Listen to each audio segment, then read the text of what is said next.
If you are going to write a book to a person that hurt you the most, what would be the first sentence? It would be loving can hurt sometimes. Kaya nga naman. Loving can hurt sometimes.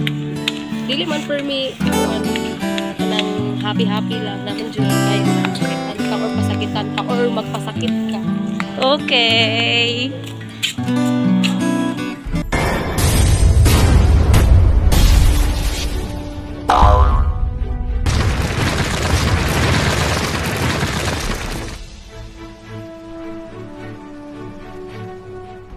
Hi mga ka-Jeric! It's me again, your Dalagang Laagan. So, good day mga ka-Jeric. For today's vlog is pupunta tayo ng paaralan, no? And for today's vlog is we are going to ask the random students sa ano na si ST or yung aking mga classmates sa random questions, but we are going to stick to one questions, which is if you are going to write a book, the person that hurt you the most, what would be the first sentence? So, yan yung ating itatanong sa kanila. So, ano pa hinaantay nyo? Tara, samahan nyo na ako.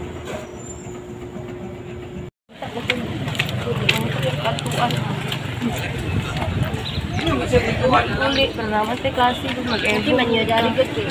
Ang taga-miss up mo, kailangan mo sa dito, wala biya sa sindangan. Wala na. Ano, taga...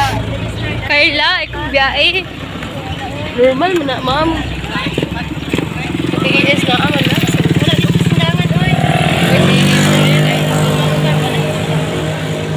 Ay, wala PTS dito.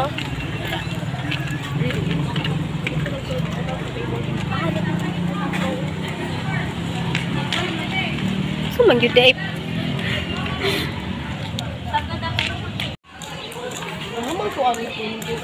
Samang boarding house.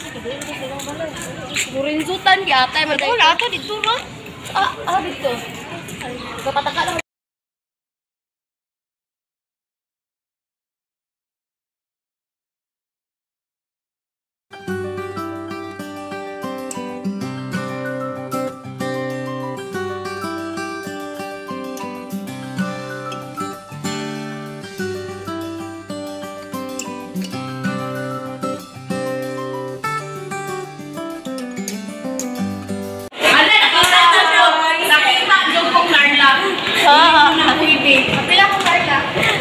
Hi, Kitty! Waghoy food mo. If you are going to write a book to a person that hurt you the most, what would be the first sentence? It would be loving can hurt sometimes. Wow! Kaya nga naman. Kahit loving can hurt sometimes.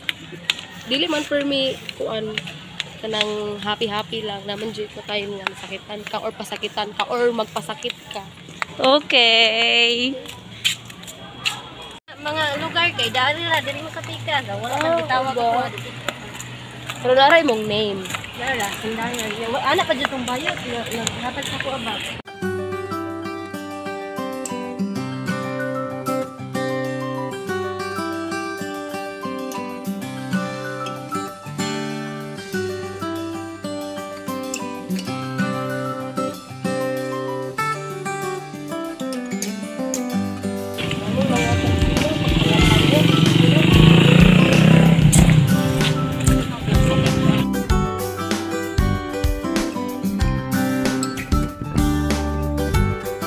If you are going to write a book to the person that hurt you the most, what would be the first sentence? Dali na ba? What would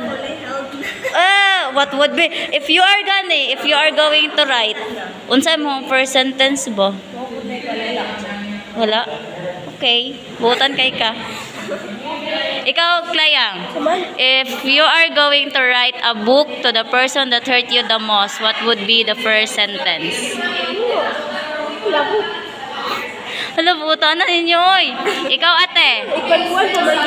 Ate, if you are going to write a book to the person that hurt you the most, what would be the first sentence?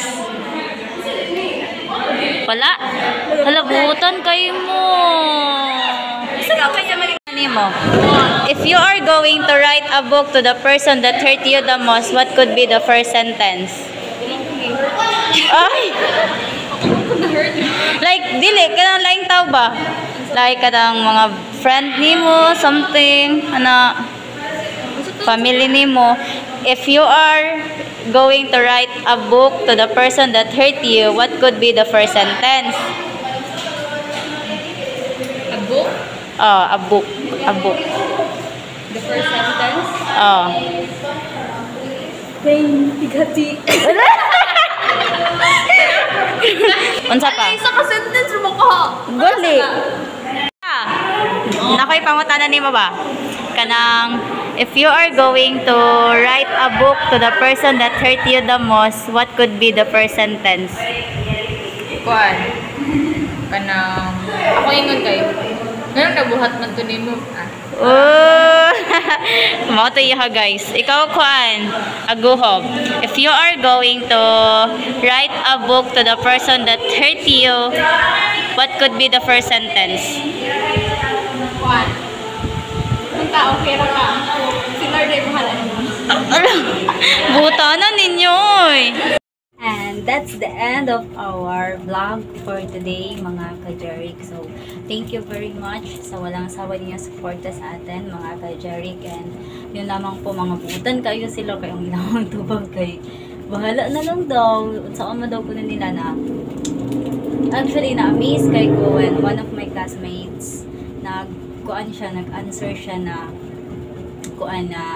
si God na lang ang bahala. Like, sometimes good no is tayo kasi mga tao is once the people are hurting us, mubalik mo revenge po to nila, but then kanang in today's content ako na realize is your silent is your big revenge day para sa ilahan. Let God move rejud ay mga ka-Jeric no. So more do yun lang mga ka-Jeric, yun kanilang mga sagot sa ating questions this